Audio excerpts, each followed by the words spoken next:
बढ़ती महंगाई के बीच आम आदमी को एक और महंगाई का झटका लगा है। घरेलू सिलेंडर की कीमतें 50 रुपए तक बढ़ गई है। पिछले दिनों 14 किलो वाले कमर्शियल गैस सिलेंडर के दामों में बढ़ोतरी हुई थी। कयास लगाए जा रहे हैं कि घरेलू गैस सिलेंडर के दामों में भी जल्द ही इजाफा होगा। घरेलू गैस सिलेंडर पर कीमत बढ़ने के बाद अब दिल्ली में सिलेंडर की नई कीमत 999.50 रुपए हो गई है। चार धाम यात्रा पर जाने वाले तीर्थयात्रियों को अब की बार भगवान के दर्शन के लिए 600 रुपए अतिरिक्त चुकाने पड़ रहे हैं। उत्तराखंड परिवहन महासंघ से जुड़ी तमाम यूनियनों ने बसों के किराए में 20% की बढ़ोतरी कर दी है। ऋषिकेश से बद्रीनाथ, केदारनाथ, गंगोत्री, यमुनोत्री जाने के लिए प्रत्येक यात्री से अब 3,250 रुपए की जगह 3,850 रुपए लिए जा रहे हैं। पिछली बार की तुलना में अब की किराए में प्रति सीट 600 रुपए की बढ़ोतरी कर दी गई है।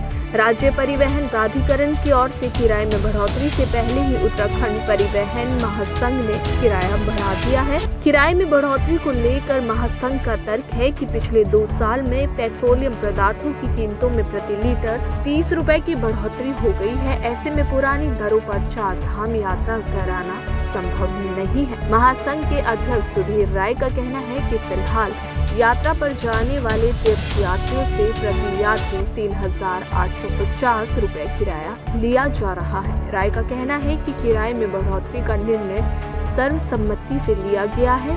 उत्तराखंड परिवहन निगम की बसों के साथ ही 4 धाम यात्रा पर जाने वाली बसें, टैक्सी, कैब, सिटी बस के साथ ही ट्रैक्टर, लोडर की किराए में बढ़ोतरी का प्रस्ताव राज्य परिवहन प्राधिकरण स्तर पर लंबित है।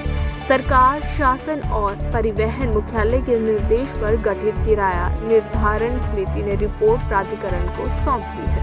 मध्य प्रदेश के इंदौर के स्वर्णबाग कॉलोनी में भीषण आग की खबर है। आग में 7 लोगों की जिंदा जलने से मौत होने की सूचना मिली है। 2 मंजिला मकान में आग लगने से ये भयावह अग्निकांड हुआ। आग के कारणों का पता नहीं चला है। ये कॉलोनी इंदौर के विजयनगर इलाके में स्थित है। घटना का विस्तृत विवरण अभी नहीं मिल सका है। आग लगने की घटना शुक्रवार शनिवार की दरमियानी रात हुई। सूचना मिलते ही फायर ब्रिगेड के साथ साथ विजयनगर थाना पुलिस मौके पर पहुंची और आग पर काबू पाया। पुलिस ने मृतकों के शव MY अस्पताल भेजे। आग के शिकार हुए लोगों में अधिकांश किराएदार बताए गए हैं। हादसे के बारे में कहा जा रहा है कि शॉर्ट सर्किट से पहले आग पार्किंग में खड़े वाहनों में लगी और फिर धीरे धीरे पूरे घर में फैल गई। इसने इतनी तेजी से विकराल रूप ले लिया कि किसी को संभलने का मौका नहीं मिला। नींद से जागे लोग कुछ समझ पाते, तब तक कुछ की जिंदा जलने और कुछ की दम घुटने से मौत हो गई।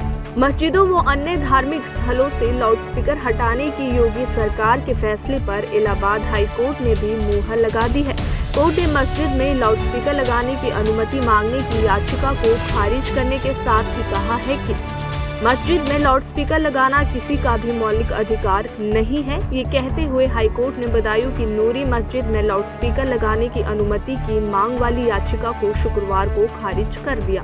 इलाहाबाद हाईकोर्ट ने कहा कि मस्जिद पर लाउडस्पीकर लगाकर अजान देना किसी का मौलिक अधिकार नहीं है। इसको लेकर बदायूं के SDM ने मस्जिद पर लाउडस्पीकर लगाने की अनुमति न देने के उचित कारण भी बताए। ये आदेश न्यायमूर्ति VK बिरला और न्यायमूर्ति विकास बुधवार की खंडपीठ ने इरफान की याचिका पर दिया है। कोर्ट ने याचिका खारिज कर दी है। याचिका कहना था कि SDM बिसौली का आदेश अवैध है। इससे याची के मस्जिद में लाउडस्पीकर लगाकर अजान पढ़ने के मूल अधिकारों व कानूनी अधिकारों का हनन किया गया है। इस वजह से SDM का 3 दिसंबर 21 का लाउडस्पीकर लगाने की अनुमति न देने का आदेश रद्द किया जाए। याची ने 20 अगस्त 21 को अर्जी दी थी, जिसे SDM ने निरस्त कर दिया।